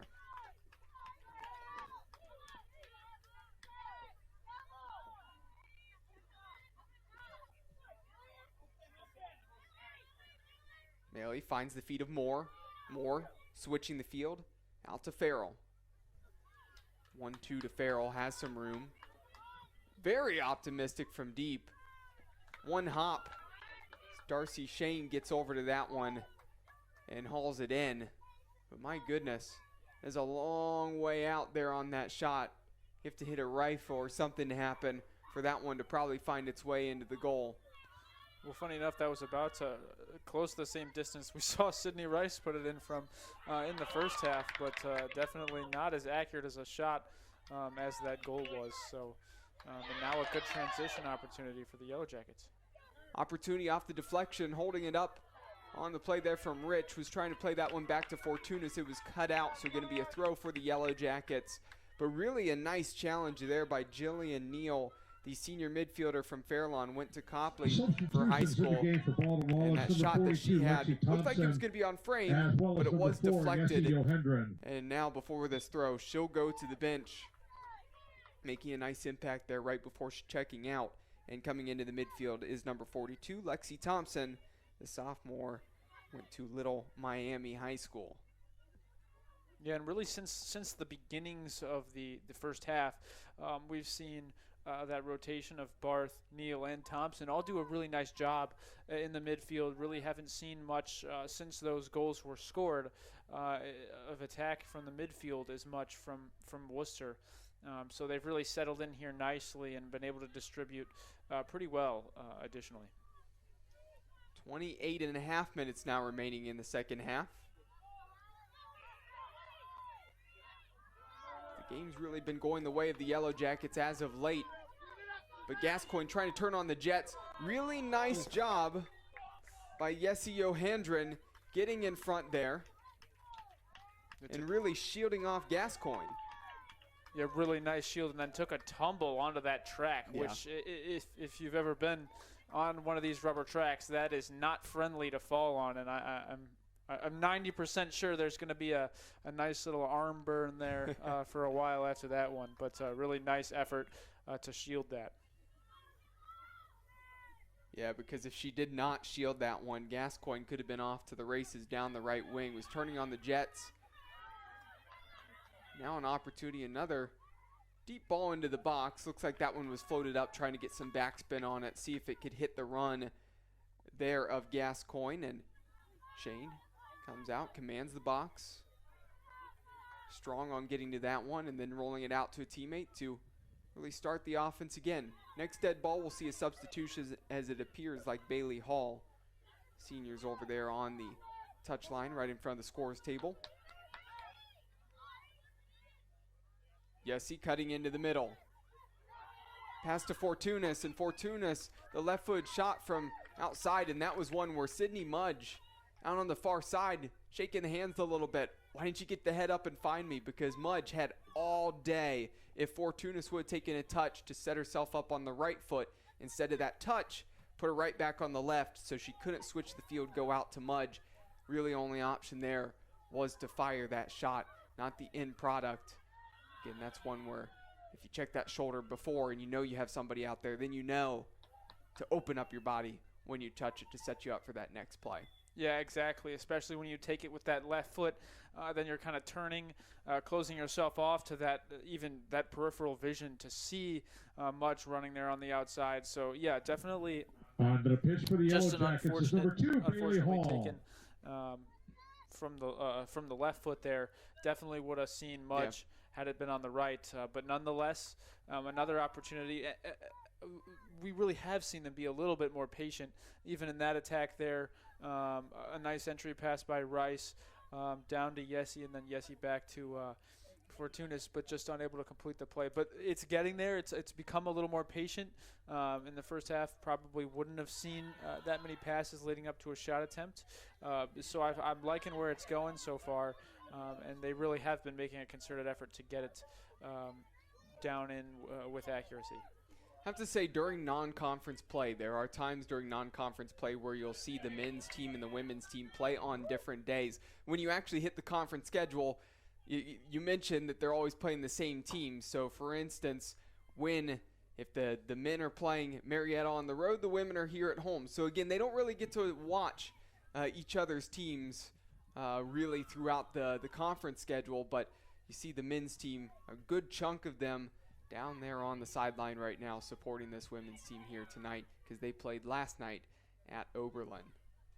Yeah, and you love to see that sense of community just from all aspects of the sport, especially obviously men's soccer team knows exactly what the women's soccer team is going through and vice versa. They both play the same sport, and just the respect and appreciation shown by both because the women come to the men's games as well. We see them here quite often during non-conference play. So really good to see the mutual respect and admiration between the two teams here at BW. And that's, I think, one of the things that makes this place really special. So a hard challenge there, but a good one for Paige Ackerman. Gets to the ball first. Some contact there and really drew the contact after Lindsey Moore was coming in. And nothing intentional, but obviously Ackerman came in hard on the challenge and Moore was just a little bit late. So free kick, official blew the whistle, and it seemed like with the intensity of the march there towards the players and the whistle there, wondered if there'd be for some reason going to the book. Wouldn't see a reason why they'd need to there. Again, did not go to the book in that situation, which, again, right decision, just a simple free kick. 24 minutes remaining as these two teams are still knotted up. Man looking to turn. And that one fired from way out from Chris. Deflected immediately. Didn't really even make it a yard off of her foot. But still, the Fighting Scots have it on the attack. To the channel on the near side. Gascoigne gets to it. Cross into the box, across the 6, in the direction of number 28, Emma Jarris. And that one snagged by Shane. Well done commanding the 6. Yeah, and really nice job really throughout this whole half by Shane. Shown really good control and, as you said, command over the box, making all the balls that come in her ball, getting to it first, and then distributing it nicely to teammates. So I think we've seen a really, really clean and well-played second half from Shane so far. Shot there from number 17, Bailey Farrell. Had a little bit of weird movement on it. It was rising the whole way and drifting a little bit to the right. Shane did a good job getting the hands up to it. Wasn't the most comfortable catch. Initially had to just bat it down and then snagged it off of the second attempt. But making the save there again, and now a couple chances for Wooster here the last couple of minutes when this half has really been going the way of the Yellow Jackets in a corner now upcoming. So next dead ball, we're going to get some changes. A lot of times we don't see the changes made on a corner, but they're going to make the changes here on this corner. So the Yellow Jackets, number 16, Bella Crompton changes, it appears like number 21, Grace Helmke, number 21, Baldwin Wallace, and number Grace 29, Helmke, and number 29, Haley Schwade are checking in. Kick for the Fighting Scots will be Naomi Mann. Naomi Mann.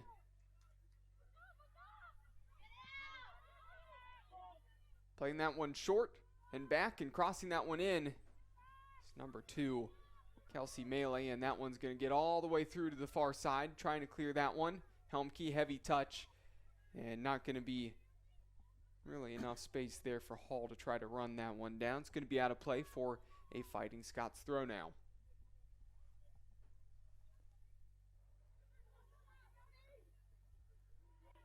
Header won by Thompson. Thompson certainly the bigger bodied player there, but going through the back there of Naomi Mann, and Mann gets the call and opportunity here on the free kick. Mann's going over to the sideline to talk to the coaches.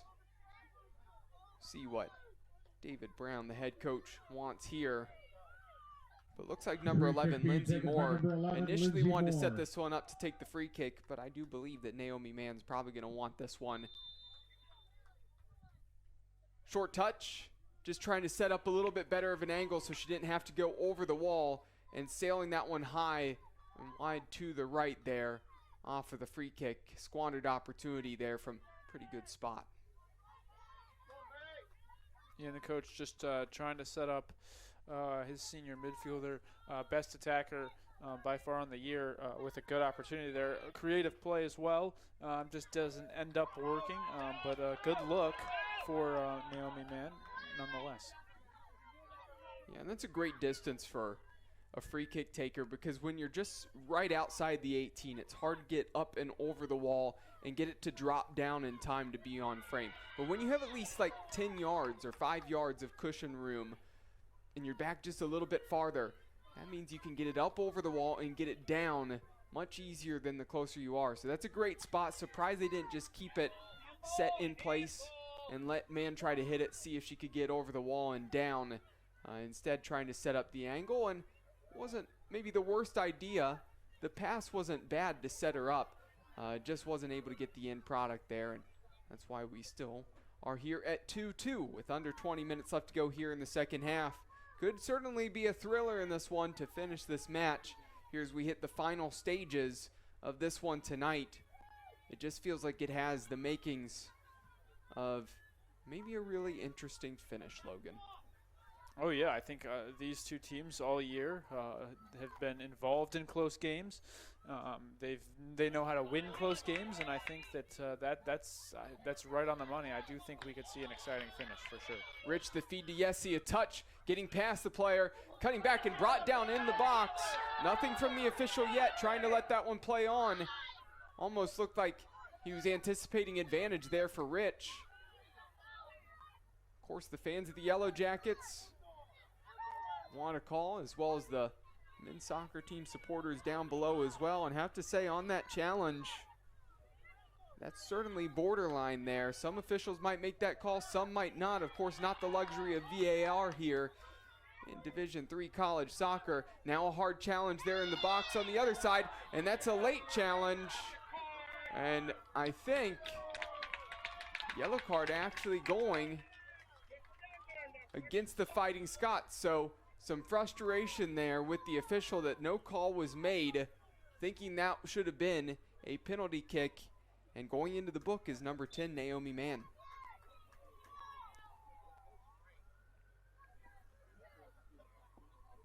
So a lot of activity on both sides. Have to say credit to the official though, right? Where both of those pretty similar challenges, right? Close to getting the ball, but just a slight bit late. Yeah. There was certainly the bump there where Yessie went to ground. Understandably so, took the bump slightly late. But the official decided not to make the call there. Fair enough, they're right reason to be penalty shouts, but again, that's one of those maybe up to the discretion there. The official decided against it. Going back the other way, the sliding challenge was a slight bit late, but it wasn't anything too egregious. And again, I think if you don't call the one on the other end, you probably don't call that one 30 seconds later. So fair from the official, still at 2-2. Deflection on that shot, and this one's going to stay. No, looked like it was going to stay in play. That's a mistake by the defender. Should have let Amanda Flory just pick that one up. But now a corner for BW. Yeah, and that's where communication comes in handy when you're goalkeeper. And I mean, no way for us to know up here if it's being yelled, hey, don't slide that, don't slide tackle it out of bounds. I got it. But that is where the communication part comes in. It does play a role because without that slide tackle, it's going the other way right now. And then going back to the challenges and the fouls given. Obviously, Man comes in late, kind of gets a little bit of a shot on Shane there at goalie as we see this corner taken. Yeah, as that one flowed up towards the back post, Sydney Mudge got the head on it. Cross in from Schwade is intercepted. Opportunity in transition now for the Fighting Scots. Need to get some runners up ahead. Cutting in. Hard challenge by Ackerman. Well-timed slide and out of play for a throw.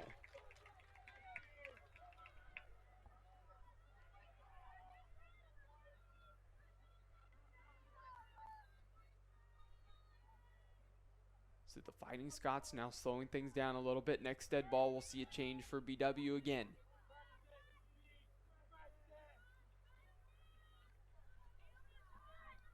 .5 minutes now remaining in the second half. Pass looking for the feet of Haley Chris and past the outstretched leg, and now the Yellow Jackets have possession.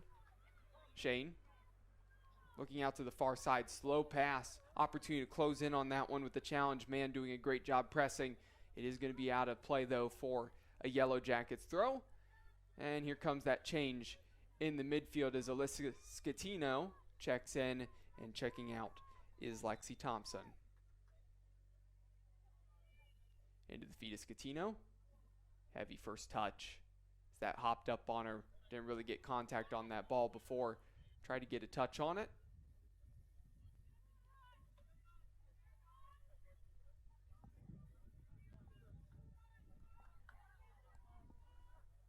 headed away. You can maybe hear in the crowd mic that wind picking up a little bit, changing direction slightly. Again, mentioned that potential of some rain here in the area coming a little bit later. Still dry to this point. Again, hopefully it stays that way next 15 minutes.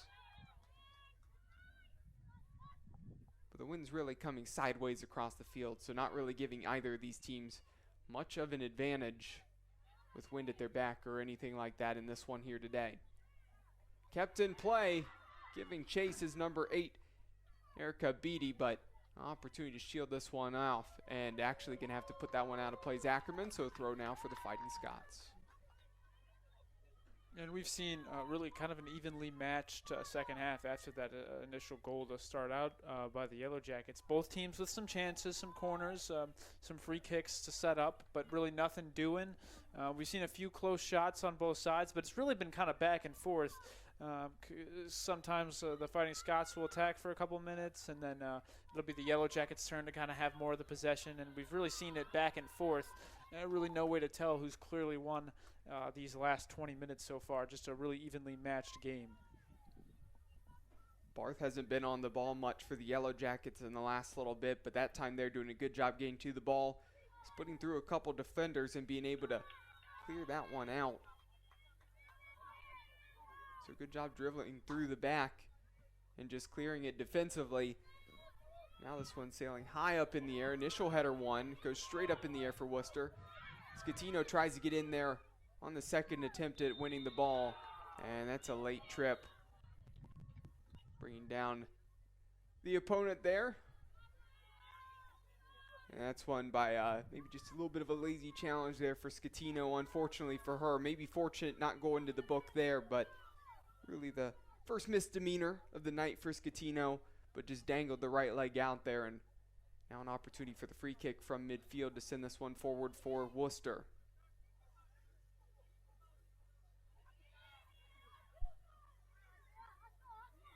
Weird hop there. The Fighting Scots, they keep it. Sent forward. Man, trying to flick that one on. Off of Schwade.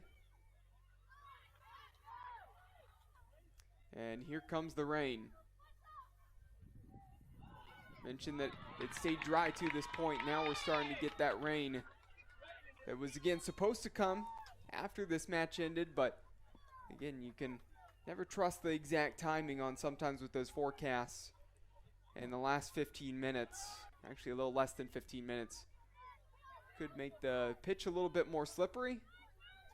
Could make for some interesting developments here. Pushing this one on, turning on the Jets. Chris getting around the edge and sailing that one high and well past everybody, out of play for a throw.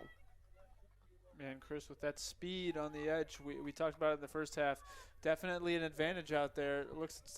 Did get the corner, get the edge there, turning it in, but just nowhere to go with it after that and sails it over. So fortunate for the Yellow Jackets. But you are right, Cole. The rain coming down here now. You can see it through the stadium lights. Obviously, much more on the field than it kind of looks like. A little drizzle coming down on our windows here, but a little bit of a, not necessarily a fog, but definitely a little bit of a mask, a veil, if you will, put up by the rain on this field now as it really does start to come down. You see the men's team there heading for shelter. But we play on here, and this Ohio weather, like it or not, will make things unpredictable.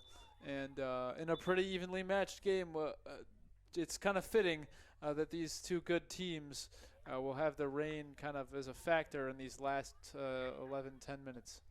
So second late challenge there for Alyssa Scatino, and that time she does go to the book, so picks up the yellow card here with just under 12 minutes left to go. And if any of you have heard me on a broadcast here before, when it's rainy and it gets a little bit more slippery down there on the turf, this is when you want to drive shots and crosses in low. Get it to skip on the turf, hit things low, make it difficult for the defense, make it difficult on the goalkeeper.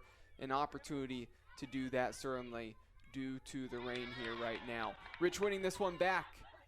Has Neal getting up ahead, and that one's too heavy of a touch. And there you see just that little bit of rain already on the turf. Gets it to slide. It skips initially when it hits that turf, and that time it carried farther than it would have earlier in this half or even in the first half. Oh, I mean, great point. That probably does, in the first half, check up a little bit, and maybe Neal has an opportunity to get to it. But with this rain, that just kept on going as if it hadn't even hit the ground, right to the goalie, the goalie Flory there, and now Wooster with possession.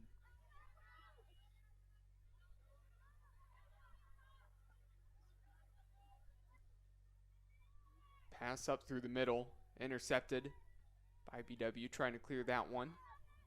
Still 2-2. Oh, and awkward there. That's a non-contact injury, which is always concerning, as Jessie Johendren, newly added to the roster, goes down, and she looks like she's in pain. And that is not a good thing, going down there right at the 50, untouched. And of course, we'll step aside here in just a moment as the training staff takes a look at her. And both of these teams are going to be able to go over the sideline as the clock is stopped. And hopefully, again, she's okay, able to walk off under her own power. But we will wait and see with 10.5 minutes left. Of course, you're watching and listening on BWYellowJackets.com and OAC TV. For myself, Cole McDaniel, as well as Logan Rogers. We'll be right back here shortly.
We're back here on BWYellowJackets.com as well as OAC TV. Cole McDaniel and Logan Rogers here. Good to see, slowly but surely, Jessie Johendren, the senior from Germany, is walking off under her own power. Gingerly, again, hope that she ends up being okay. Again, a newer addition to the Yellow Jackets roster here not too long ago. So, unfortunate non-contact injury in the middle of the field. Ellie Pinar now checks in, and just going to play this one back to the goalkeeper there. Number 1, Amanda Florian. We're back in action. Clock started once again. Under 10.5 minutes left to go in the second half from George Finnie Stadium.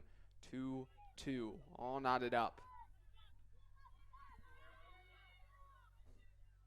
This one going to run out of play. And an opportunity as we come out of that brief injury timeout. A reminder that tonight's Yellow Jacket women's soccer match is being brought to you by Barron's Bus Lines, the official charter bus company of Yellow Jacket Athletics.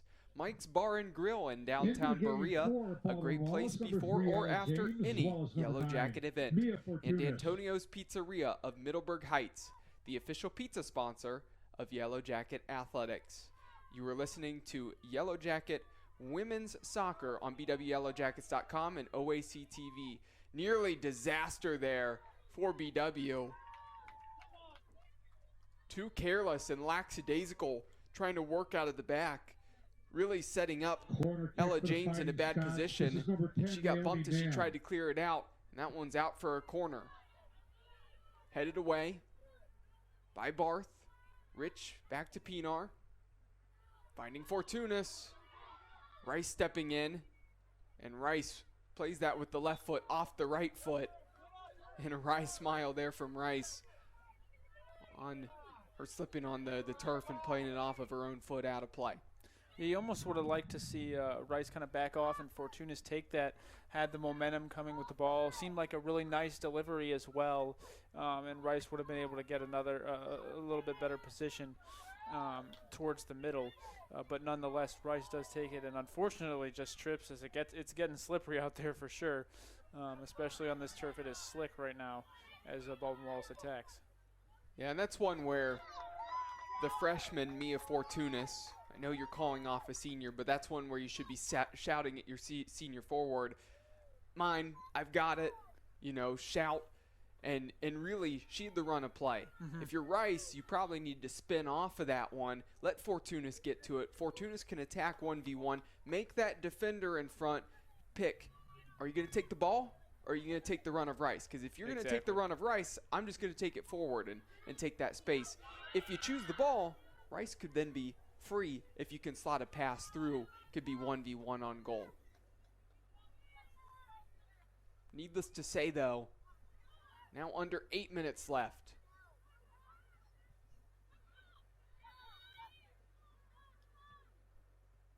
Last time out, Wooster had a draw 1-1 against John Carroll. Now going up against the Yellow Jackets of BW. And unless something changes in the next 7.5 minutes, going to be a draw once again.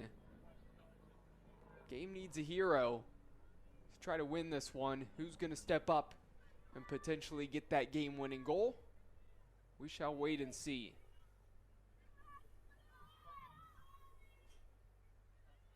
Yellow Jackets had the run of play going their way for the first half of this second half. Mm-hmm. As of late, it's been going the way of the visitors. Feels like they've had the better chances, the better attacks in the final third, and they keep the Yellow Jackets, the gold jerseys, defensively buried a little bit deep on their own end. They're having a hard time getting it up to Rice and Rich the other way in the last little bit. Number 31, Grace Gascoigne, back into the game for the Fighting Scots. Long throw, looking to flick this one on. Initial header won by the Yellow Jackets. So Royce. And there's the cross into the middle, and that one's going to be out now for a corner. So Naomi Mann will get to go over to the far corner flag and look to hit the in-swinger here with the right foot.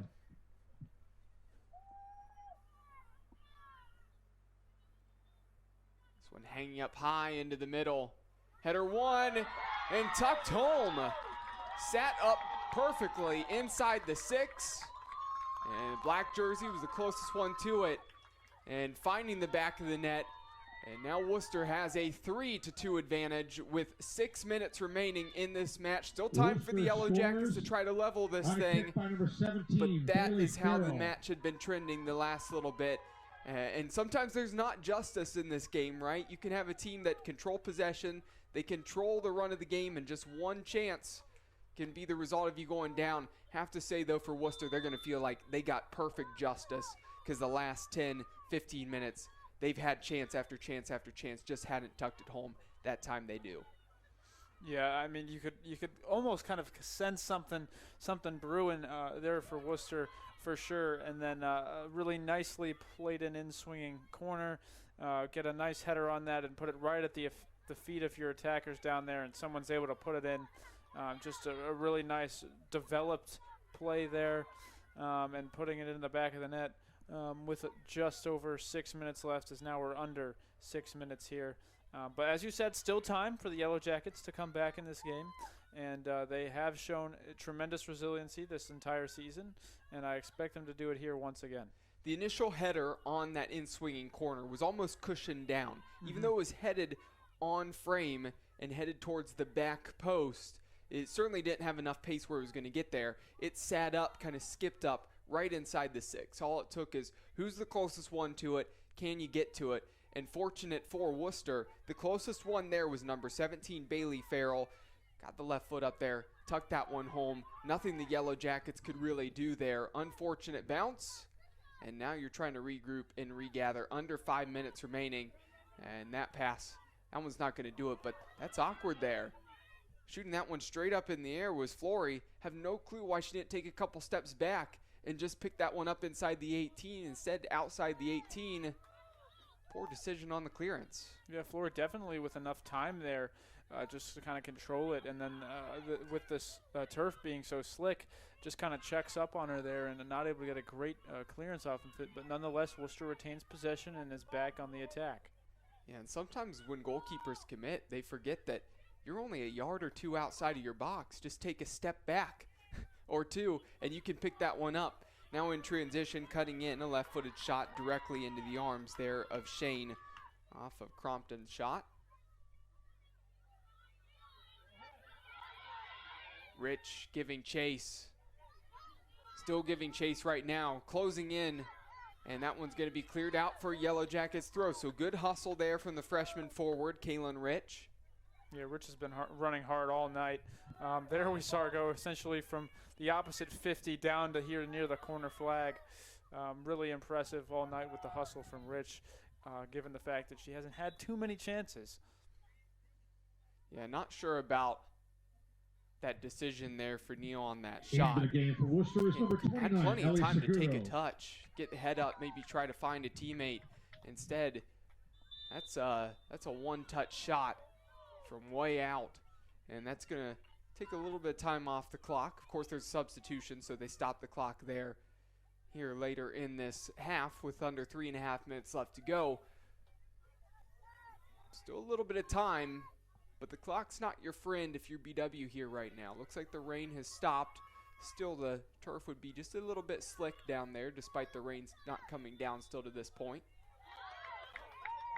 And you're going to want to be really careful with the ball here if you're Baldwin Wallace and you can retain a solid possession. Not too much time left. Obviously, still 2.5, so you don't necessarily go into panic mode. It's not under a minute yet, but definitely if you can get the ball back, really want to set up a nice attack and get a good look at the net instead of firing something kind of ill-advised.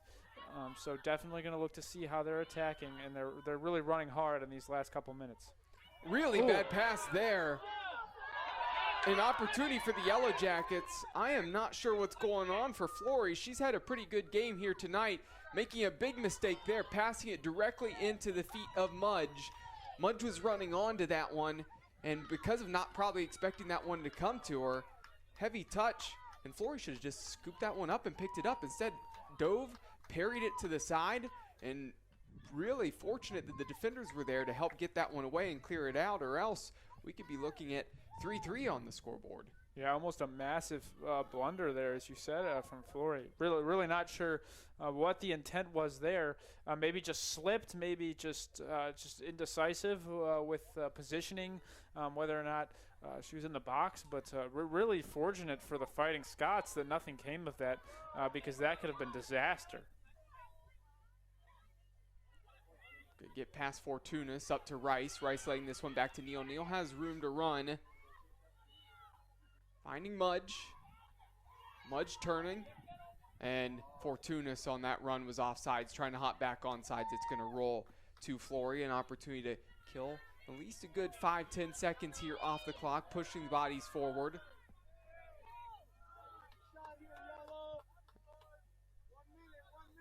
So this one's sent down the field, takes one hop. Behringer wins the header. Barr switched it to Neal.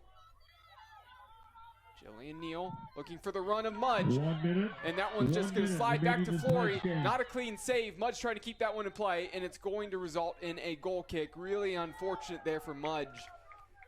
And now an opportunity for at least another 10 seconds or so to get killed off the clock. So really there's only one chance left for the Yellow Jackets to win possession of the ball, try to get into a good spot, get a shot off. But I mean, if you're the black jersey, you just want to send it to the other end of the field, see if you can get it down to the corner. They haven't been able to do it so far. Not able to secure it again on that last possession was Fleury. And here, this is going to be it. These last 20 seconds for the Yellow Jackets. Pinar to Rich. Rich heavy touch, and that one deflects off of Rich on the attempted clearance, and now it's going to be a throw. So under 15 seconds remaining. 10 seconds. 9, 8, 7, 6. And I think that is 5, going to 4, really do it here. 3, Fortunas 2, has this 1, taken off of her 0. foot, and it's cleared. And it's a 3-2 win on the road and for Worcester. Hard-fought match between these two teams. 3, back and forth these two went. 2. And Worcester remains undefeated. They are now 8-0-2 on the season.